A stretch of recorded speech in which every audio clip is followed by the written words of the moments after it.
poderosamente sobre a nossa vida. Pai querido e amado, nós te agradecemos, Senhor, por este momento onde ouviremos a Tua palavra. Usa o Teu servo, Senhor, nós te pedimos. Fala ao nosso coração, Pai, nós precisamos ouvir a Tua voz.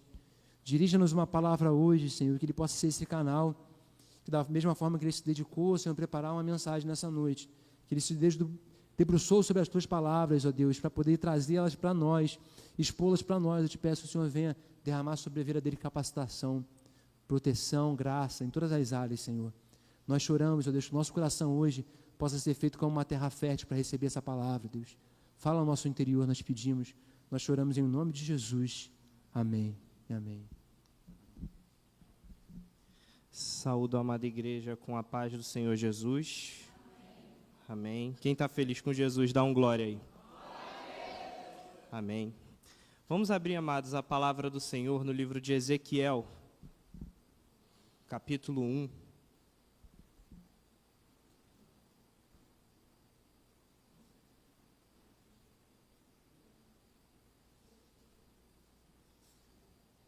Agradeço, pastor, pela oportunidade, pela confiança. Amém. Não só o senhor, mas também o pastor Jadiel, pai. E que os irmãos possam orar por mim, porque trazer a palavra do Senhor é uma responsabilidade muito grande. Eu não estou aqui dando uma palestra, eu estou falando da palavra, de como foi cantado o hino, do único que é digno de receber a honra, a glória, o louvor, o domínio, a majestade. Um Deus onde tem querubins, serafins cantando, santo, santo, santo. Então, falar dele, falar da palavra dele é uma responsabilidade. Quem encontrou, diga, eu vou para o céu. Quem não encontrou, diga, eu também vou. Todos vamos. Amém? Ezequiel, capítulo 1, verso 1, diz: No 30º ano, no 5º dia do 4º mês, estando eu entre os exilados, junto ao rio Quebar, abriram-se os céus, e eu tive visões de Deus.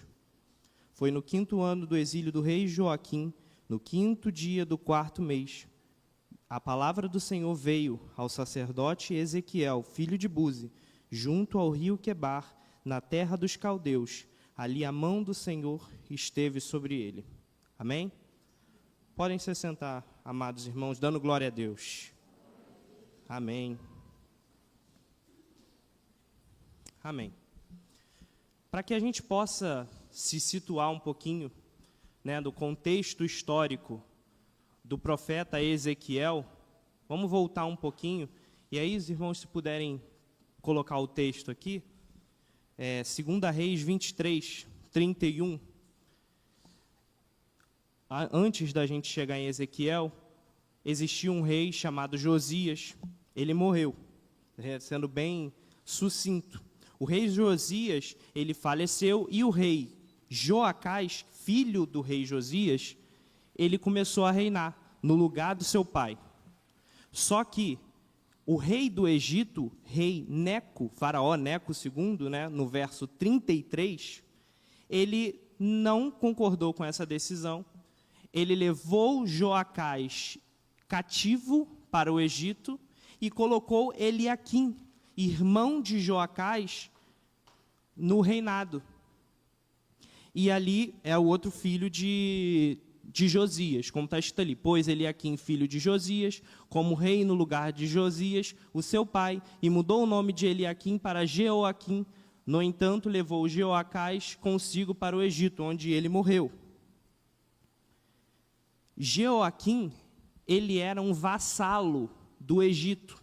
Para os irmãos que não conhecem, o vassalado é onde você é um rei, mas existe um rei mais poderoso, um rei maior, onde ele comanda reinos. Tem o seu reino, mas tem o rei de reis. E aí ele tinha de pagar tributos ao faraó, que era o rei do Egito. E nesse ínterim, o rei da Babilônia, ele veio e atacou numa guerra, na batalha de Cárquemis, está até descrito, não precisa abrir esse não, Jeremias 46, ele atacou o Egito. A partir daí, o que Israel era vassalo do Egito, passou a ser vassalo da Babilônia, porque a Babilônia conquistou ali o terreno do Egito. Só que Jeoaquim, cheio de si, cheio da sua concupiscência, ele achou que deveria atacar o rei da Babilônia. E falou, não, eu não quero mais ser comandado por ninguém, quem vai mandar sou eu, e eu vou atacar o rei da Babilônia. E adivinha o que aconteceu? Ele perdeu. Ele se rebelou e perdeu. Ele tinha se tornado vassalo, estava tudo bem, 3 anos depois ele tentou atacar, ele perdeu. E aí o que a Babilônia fez? Como resposta, ele mandou um bando é um grupo, né, de caldeus, sírios, moabitas, amonitas, e atacaram Judá, que era onde Jeoaquim era rei. E aí está descrito em 2 Reis 24, verso 2, 3. Esse é só o contexto histórico, tá, irmãos? Nesse ataque, por exemplo, foi onde Daniel, o profeta, foi levado cativo para a Babilônia. Só para a gente se situar, neste primeiro ataque. E aí, já no verso 8 do capítulo 24, Jeoaquim morreu. E Joaquim entrou no lugar de Jeoaquim. Só que ele também reinou por 3 meses. E a Bíblia diz que, por conta do pecado de Manassés, que Deus não perdoou, a Babilônia atacou, Judá se rendeu, e aí foram levados cativos. Bota, por gentileza, o verso 10, para a gente ler. Naquela ocasião, os oficiais de Nabucodonosor, rei da Babilônia, avançaram até Jerusalém e a cercaram. Enquanto seus oficiais a cercaram, o próprio Nabucodonosor veio à cidade. E então Jeoaquim, rei de Judá, a sua mãe, os seus conselheiros, os seus nobres, os seus oficiais se entregaram e todos se renderam a ele. Pode botar no verso 14 agora. E aí, Babilônia levou para o exílio toda Jerusalém, todos os nobres, todos os homens de guerra, todos os artesãos, artífices, ao todo 10.000 pessoas, só ficaram os pobres. E aí Ezequiel estava aí, nessa segunda leva. Foi aqui onde Ezequiel se encaixou. E aí voltemos lá para o texto de Ezequiel, capítulo 1, que diz, no 30º ano, no 5º dia do 4º mês, estando eu entre os exilados junto ao rio Quebar, abriram-se os céus e eu tive visões. Foi no 5º ano do exílio do rei Joaquim, conforme nós falamos agora.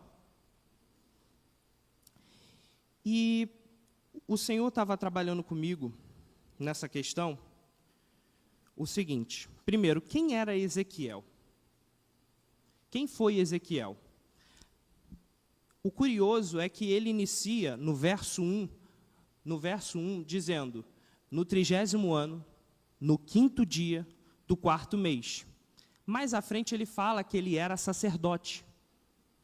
E por que ele enfatiza o 30º ano, do 5º dia, do 4º mês?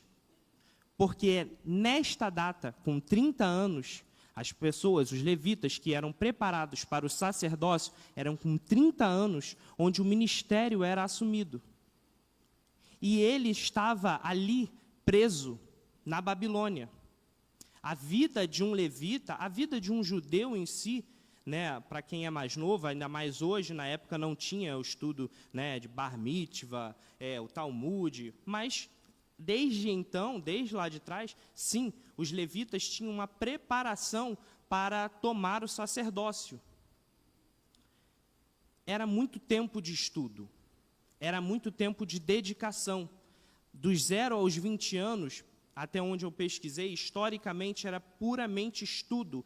Dos 20 aos 25 anos, começavam-se a dar início ali a alguns trabalhos, né? Por exemplo, limpeza, manutenção do templo. Dos 25 aos 30 anos, já era uma preparação mais ativa, já tinha uma certa manipulação de ofertas, já tinha uma liturgia que ele começava a seguir, e aos 30 anos, dava início ao sacerdócio. Só que olha que curioso, Ezequiel, depois de todo o tempo de preparação, no dia que ele deveria estar assumindo o sacerdócio dele, era onde ele estava preso, exilado. E aqui a gente inicia a palavra que Deus me conduziu a trazer. Muitos de nós podem estar neste cenário hoje. Um cenário, infelizmente, que fomos conduzidos ao vale, à prova, ao exílio. E a gente se pergunta, eu treinei, eu busquei, eu fiz tanto tempo, era para eu estar lá no templo servindo, era para eu ser o sacerdote lá do templo, e eu estou aqui, Senhor, distante de onde o Senhor queria que eu estivesse. Eu tenho uma linhagem sacerdotal. Por que que eu estou aqui? Meus irmãos, a gente deve começar a parar de olhar para dentro do que a gente acha e começar a olhar para o que Deus quer que a gente faça. Por quê? Ezequiel pensou, eu fiz, eu me preparei. Muitos anos da minha vida eu vi reinos que não cumpriram a palavra de Deus. E eu estava no templo, servindo, buscando. Eu estava lá buscando a direção do Senhor. Era para eu estar lá no templo agora. E eu estou distante do teu propósito. E Deus olha para aquele homem na margem do rio Quebar, que pensava que era para estar no templo servindo, e abriu os céus. Foi ali onde ele viu a imagem, a figura da glória de Deus, no exílio, na prova, na tentação, ali preso, onde ele falava, não, eu devo estar lá no templo servindo, e Deus fala, não, é aqui que eu quero que você esteja, porque é aqui que eu vou me revelar a você. É aqui, Ezequiel. Você está aqui porque eu quis. E sim, foi ele que quis. Porque quando o povo foi levado, a Bíblia diz que ele não perdoou os pecados de Manassés e permitiu que o rei da Babilônia levasse o povo cativo. Não podemos ficar nos questionando. Senhor, mas eu fiz. Mas eu me preparei, olha onde eu estou. Deus está dizendo que você está onde eu quero que você esteja, porque é aí que eu vou me revelar a você. No meio do cativeiro, no meio da prova. E sim, a igreja de Cristo, em sua maioria, precisa estar no meio da prova, precisa estar no meio da aflição, porque quando está no meio da bonança, se esquece do Senhor, se esquece de quem Ele é. Em Deuteronômio, se eu não estou enganado, no capítulo 8 ou 9, Deus, através de Moisés, orienta, quando vocês entrarem na terra que eu vos entreguei, quando vocês tiverem bois, vacas, que vocês tiverem, vamos botar assim, forte, não pense que foi pela capacidade de vocês, porque fui eu que dei, fui eu que direcionei, fui eu que te entreguei. E muitas vezes são necessárias provas para que o povo se coloque à margem do rio para ouvir a voz do Senhor. É difícil de dar um glória nessa hora, né?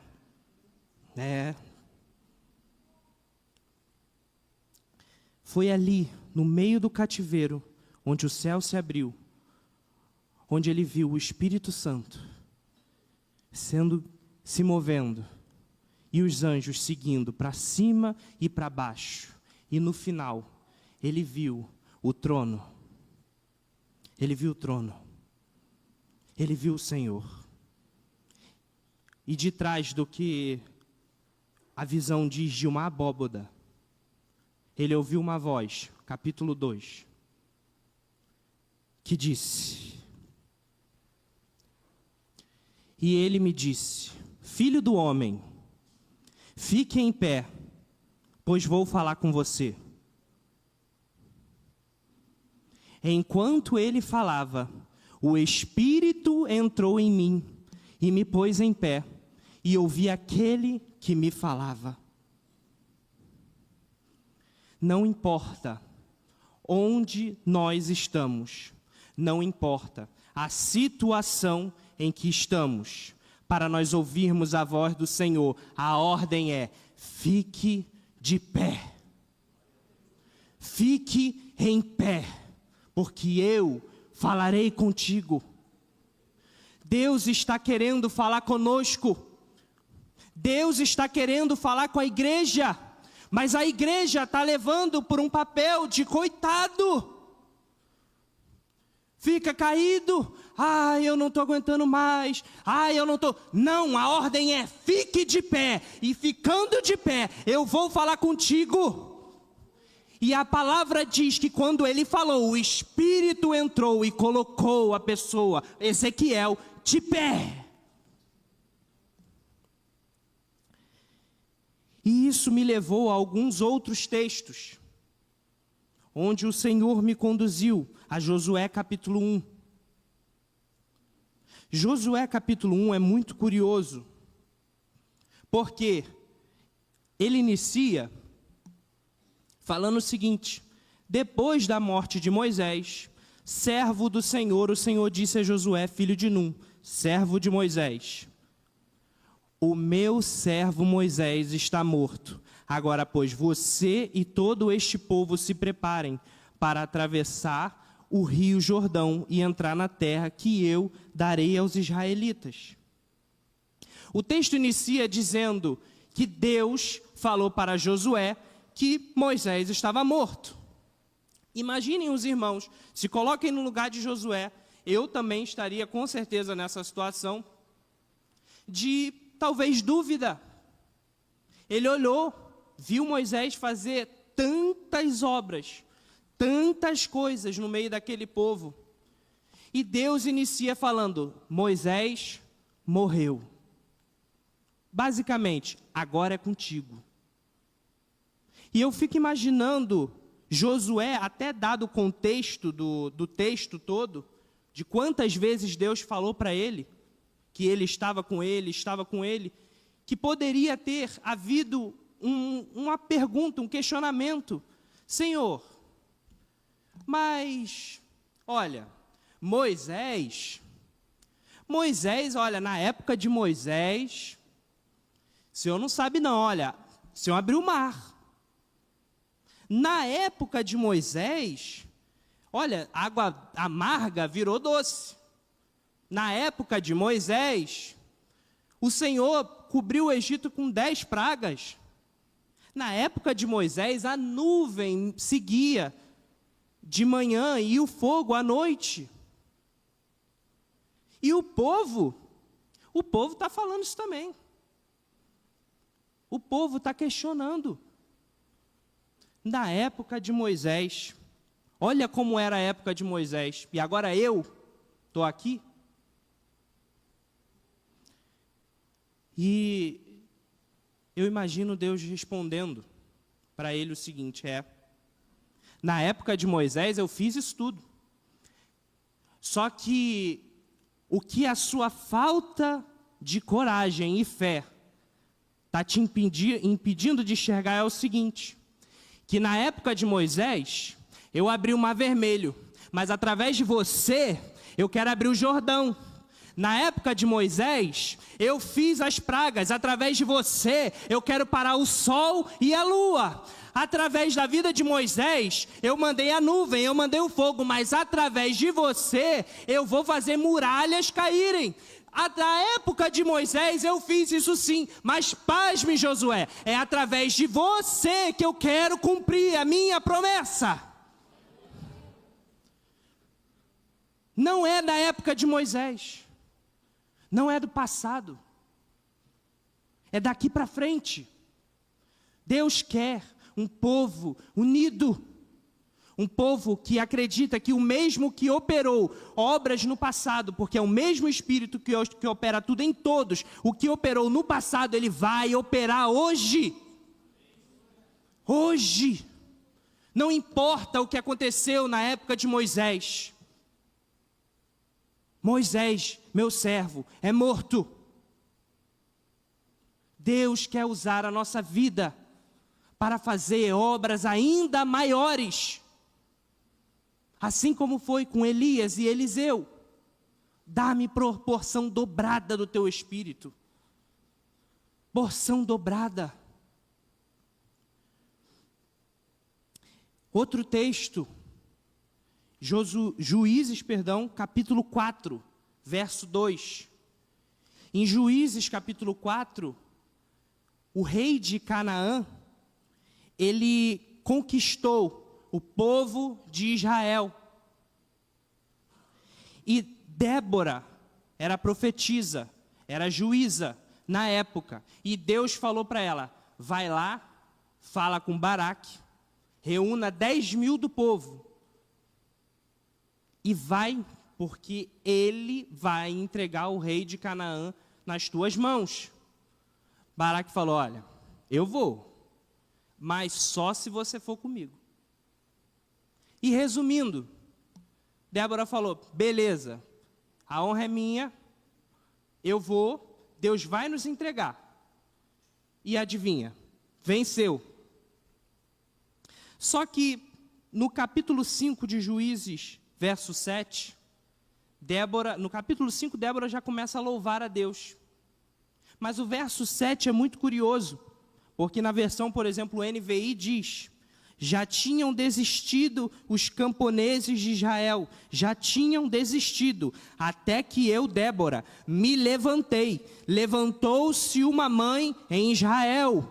Débora viu aquela situação e ela louvou, até que eu, olhando aquilo tudo ali, me levantei. Meu irmão, não é possível que a gente venha à casa do Senhor e não conte uma vitória. Eu quero muito que os irmãos testemunhem. Não, meu filho estava nas drogas, meu filho estava viciado, até que eu me levantei por mãe, por pai. Ah não, minha esposa me abandonou, minha esposa fez isso, ou meu marido. Até que eu me levantei por pai, por mãe, por marido, por esposa, pela minha casa, com a ajuda do Senhor.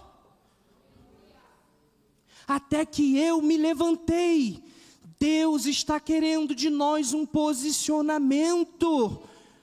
Um posicionamento. Nós somos da guarda de Cristo, Ele é o nosso general, nós somos servos dEle, Ele fala para a gente se paramentar, é capacete, é coraça, é espada, é o pé na preparação do Evangelho, e o escudo que é a palavra, a espada que é a palavra.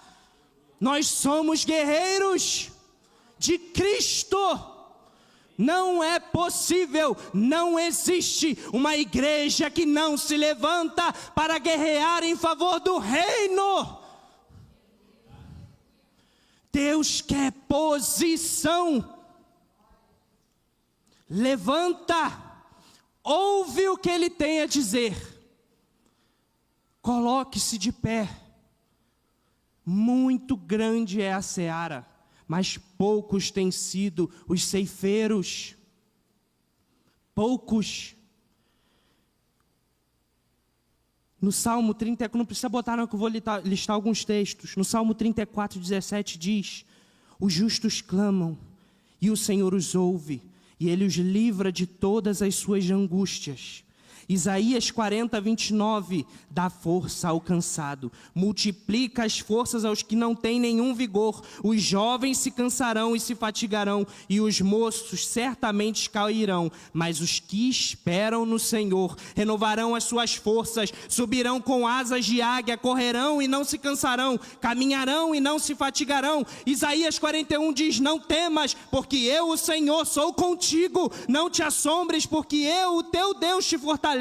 Te ajudo, te sustento com a destra da minha justiça. No capítulo 43 diz: não temas, porque eu sou contigo. Não te assombres, porque eu sou o teu Deus. Te ajudo, te sustento com a destra da minha justiça. Quando passares pelas águas, eu estarei contigo. Nos rios, eles não te submergirão. Quando passares pelo fogo, não vai queimar, nem chama arderá em ti, porque eu, o Senhor, sou o teu Deus, o Santo de Israel, o teu Salvador. Aleluia! Põe-te de pé, igreja. Não é momento de ficar prostrado, precisando de uma babá espiritual para caminhar. Não, não é. A gente precisa dar as mãos e se ajudar, sim. Mas a gente precisa literalmente ajudar uns aos outros. Ajudar. Todos de pé. Marchando. Prosseguindo para o alvo. Pelo prêmio da soberana vocação. Todos juntos. A gente precisa nos encher de fé e crer que o Senhor é conosco, porque Deus não conta com covardes.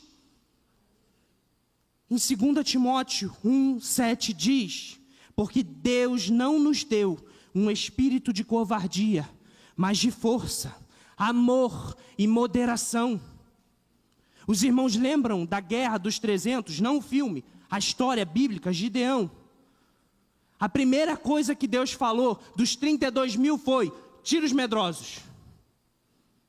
Tira. Sai. Dos 10 mil que sobraram, quem se abaixou para beber água e não estava com a mão na espada, preparado, ligado para a guerra, sai. Sobraram 300. Outra lição: medroso, sai. Não estou expulsando ninguém da igreja não, tá, irmãos? Estou trazendo contexto. Medroso, sai. Quem não está com a mão na espada, a Bíblia, a palavra, ligado com o Senhor, sai. Porque guerra é aqui, ó. É com a espada na mão. É de joelho, se debruçando na água, com a espada. Oh, glória. No capítulo 3, Deus, depois de falar para Ezequiel, Ele fala: come o rolo. E aí aqui é uma resposta, porque alguns podem estar se perguntando: tá bom, eu vou me colocar de pé, o que é se colocar de pé? Come o rolo. Come o rolo. Abre a palavra, medita, mergulha, vai mais fundo, busca, oração, jejum, súplica. Porque muitos querem avivamento, mas não há avivamento sem arrependimento. Não adianta achar que vai ser assim, de uma hora para outra, como se fosse em Atos 2. Pode ser, mas não é assim que a gente deve buscar. Primeiro, põe de pé. Segundo, come o rolo. Leia a palavra. Debruce na palavra. Busque, porque a palavra, a Bíblia, o nosso manual de fé e prática, vai te guiar em todas as situações. Todas. 100%. No capítulo 8 de Ezequiel, uma curiosidade. E aqui me chamou muito, não tem esse contexto, mas me chamou a atenção onde Ezequiel estava, no capítulo 8. Sucedeu, pois, no 6º ano, no 6º mês, no 5º dia do mês, estando eu assentado na minha casa, e os anciãos de Judá assentados diante de mim. Quem estava diante dele? Quem estava diante dele? Isso. Ele estava com os anciãos. E o que me chamou a atenção, o que na hora me deu um estalo, é que ele, Ezequiel, 30 anos, ou um pouco mais novo, diante dele, à frente dele, estavam os anciãos. A gente não tem ideia de como a nossa vida, cada um de nós, dá força um para o outro. E por que eu estou falando isso? Ezequiel estava no meio do povo de Deus, anciãos de Judá, teoricamente, povo do Senhor. Se ele estivesse lá em Jerusalém, como ficou Jeremias, por exemplo, como ele poderia cumprir os papéis do Senhor que aqui estava? Se ele tivesse caído, se ele não tivesse aceitado a voz do Senhor, onde estaria os anciãos? Estariam ouvindo a voz do Senhor? Será? Creio que sim, porque Deus pode mover outras pessoas. Mas entenda, se a gente não se levantar, se a gente não se colocar de pé, todos, vai ser igual um dominó. E que dá um peteleco assim, ó. Vai cair no primeiro, vai cair no segundo, vai cair no terceiro, vai cair no quarto. Infelizmente, nós somos o povo de Cristo. Contamos uns com os outros. Meu irmão, pode ter pensado assim, não, mas se eu não me colocar de pé, eu não faço diferença, eu não sou o pastor. Não, eu não toco teclado, eu não toco violão, eu não faço diferença nenhuma na igreja. Na verdade, eu chego aqui, sento e não faço nada e vou embora. Faz diferença. Porque tem gente que olha para você e se espelha. Todos nós somos referências em algo. Nós somos um corpo.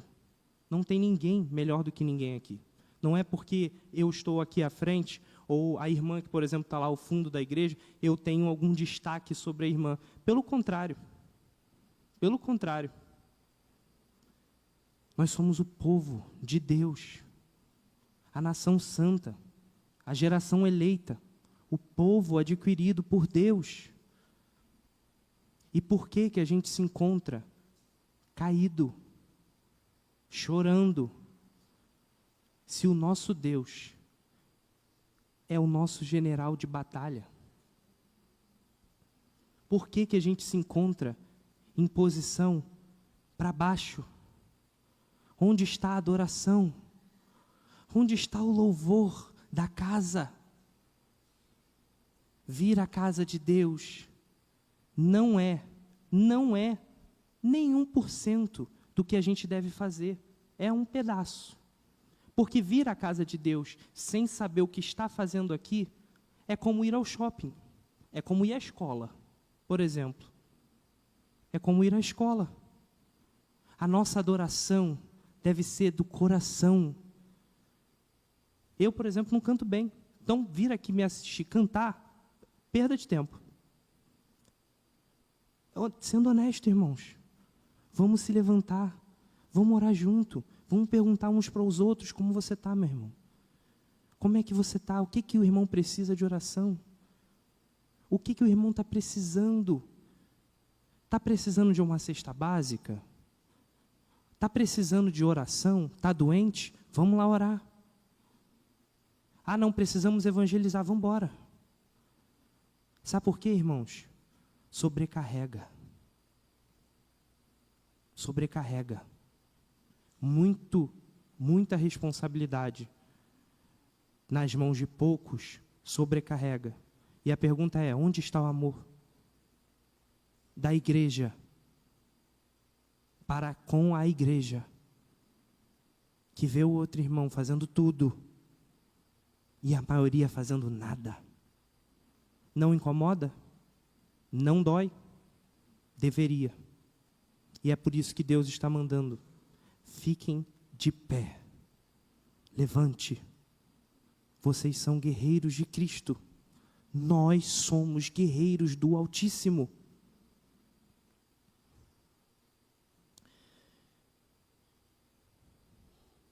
E quando estamos de pé,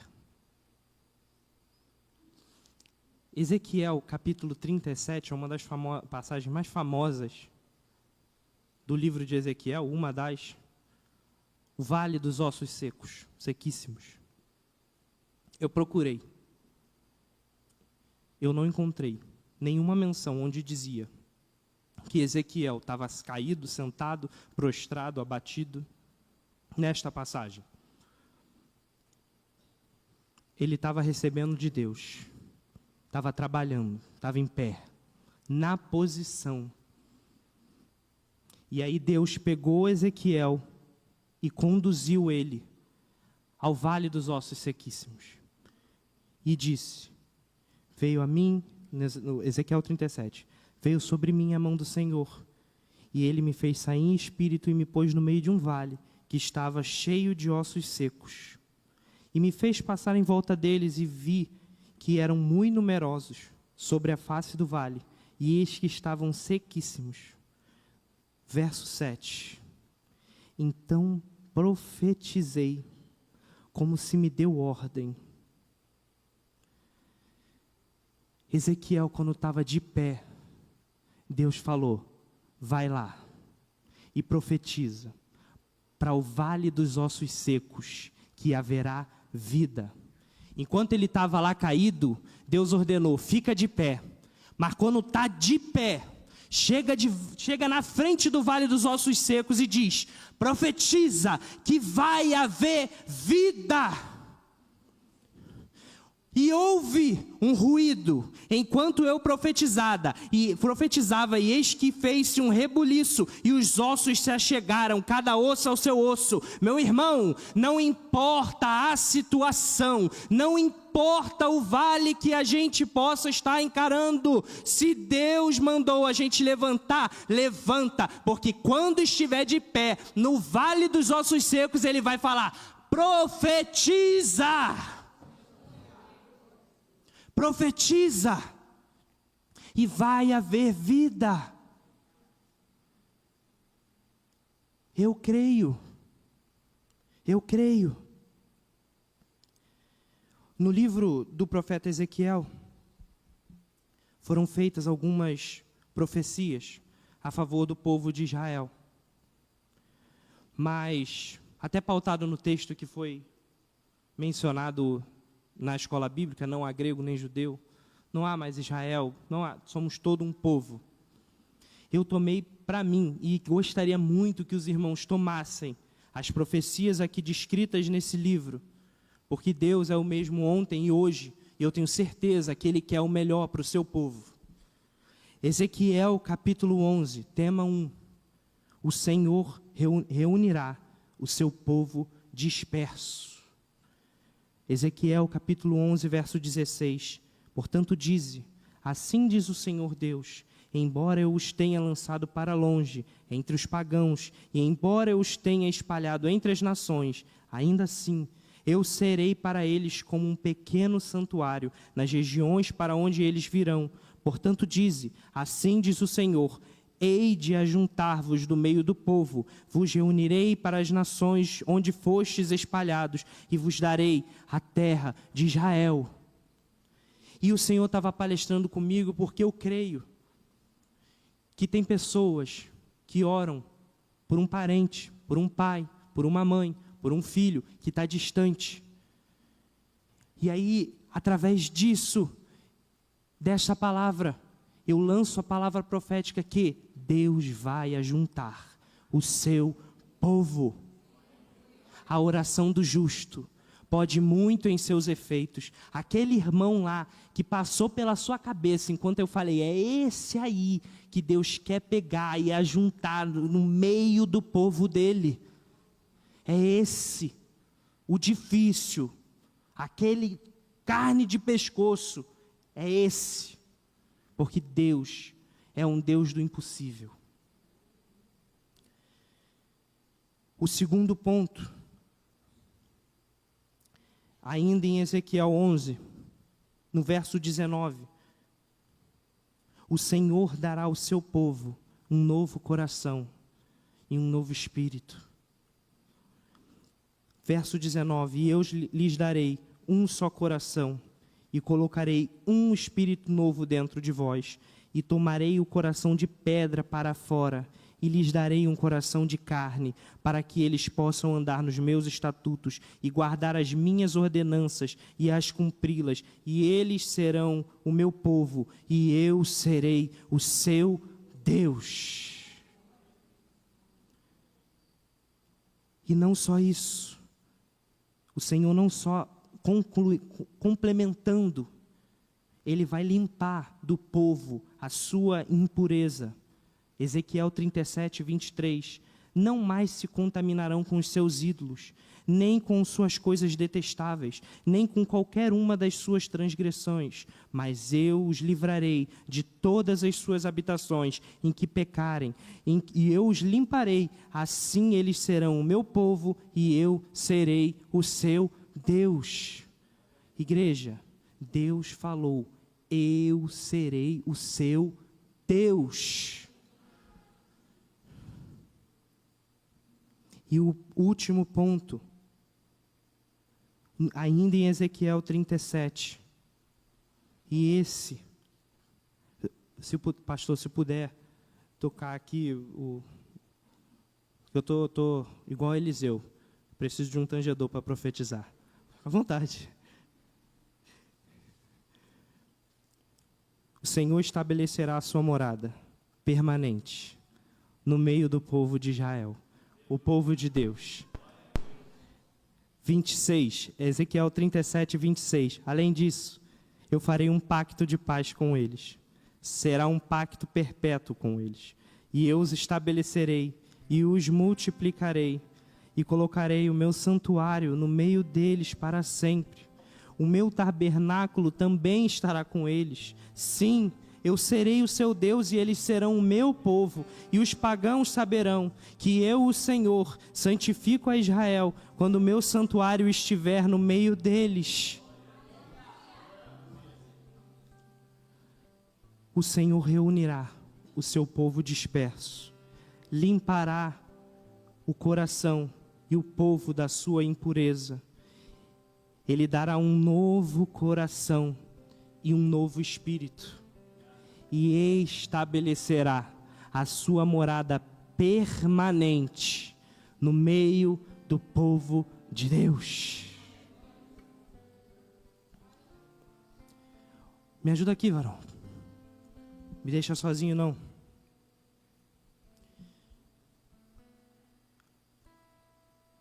Levantem, meus irmãos. Coloquem-se na posição. Levanta. Todos precisamos da ajuda uns dos outros. A ordem lançada foi: Filho do homem, põe-te de pé e falarei contigo. Igreja, não pense que é só vir à casa do Senhor. Deus quer intimidade. Deus está querendo Mateus 6,6. Entra no teu quarto, fecha a tua porta e busca o teu Deus. E o teu Deus que vem em secreto te recompensará. Não é, meu irmão, não é, minha irmã, a igreja de Cristo, a casa do Senhor, não é um local de clube social. Nós viemos aqui porque Deus está aqui quando nós nos reunimos. Quem está aqui é Cristo. Se Cristo aparecesse na visão de todos, como seria a nossa reação? Ficaríamos calados sem dar um glória, sem dar um aleluia? Ou a igreja já estava bradando, se lançando aos pés de Cristo e falando: só o Senhor é Deus, Santo de Israel? E por que estamos prostrados à margem do rio Quebar, se nós podemos estar lá dentro do vale dos ossos secos, profetizando vida, profetizando cura, falando: levanta? O Senhor está dizendo: precisamos nos colocar de pé hoje, é agora, o momento é hoje. Hoje.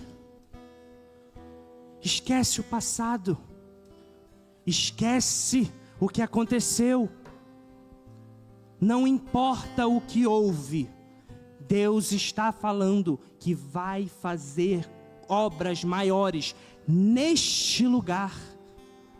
Aqui, irmãos, aqui, vai entrar cadeirante, vai ter de levantar, vai morrer, vai ressuscitar. Deus vai botar câncer por terra, endemoniado vai chegar aqui, vai cair, vai ser liberto, em nome de Jesus. Em nome de Jesus, eu creio. Vai chegar cadeirante, vai sair andando, vai sair marchando, porque somos guerreiros do Altíssimo. É isso que Deus requer de nós. Levanta, povo, levanta, fica de pé, fica de pé. Não importa se para você era para estar em outro lugar, se era para estar em outra situação, é aí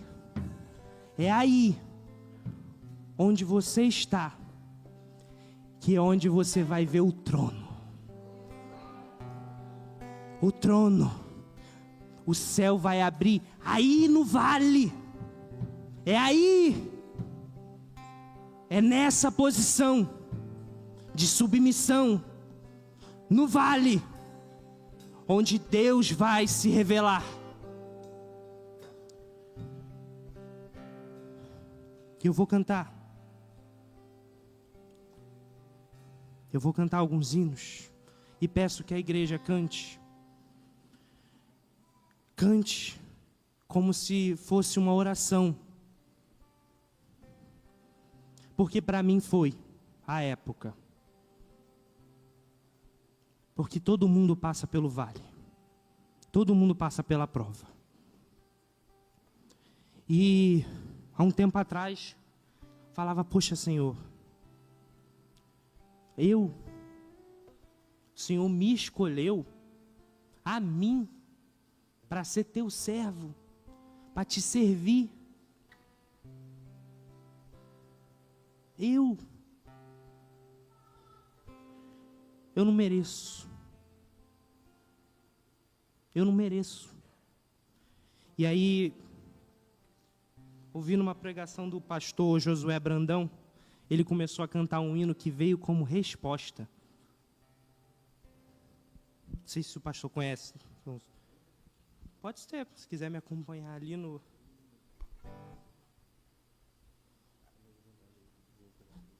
Uhum.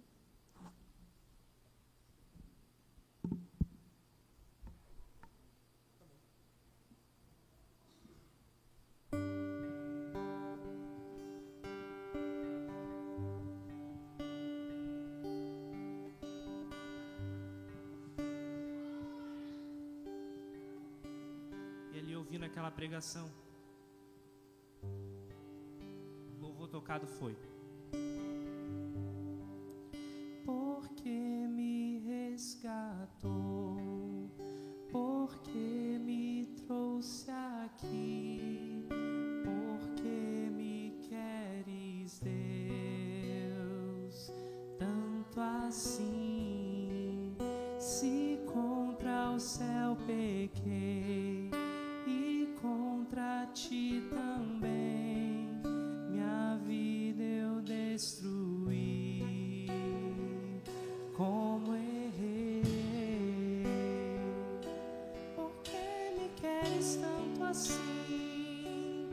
resposta de Deus veio na hora. Filho, eu quero tanto enxugar teu pranto, te fazer só.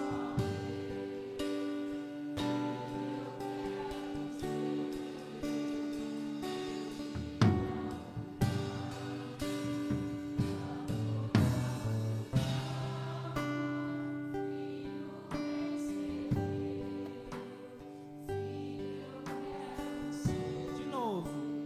Filho, eu quero tanto enxugar teu pranto, te fazer só meu.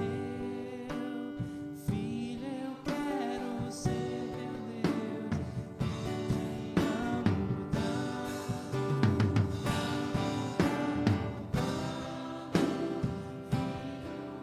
ser meu. Filho, eu quero ser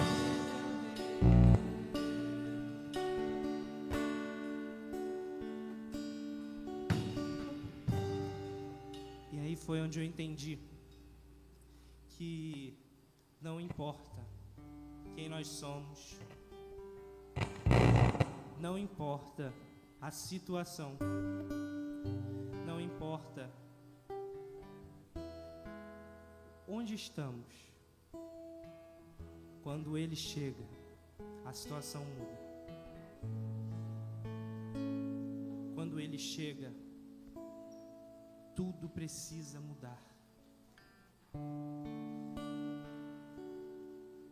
O Senhor Jesus está aqui. Eu vou repetir porque eu acho que a igreja está dormindo. O Senhor Jesus está aqui.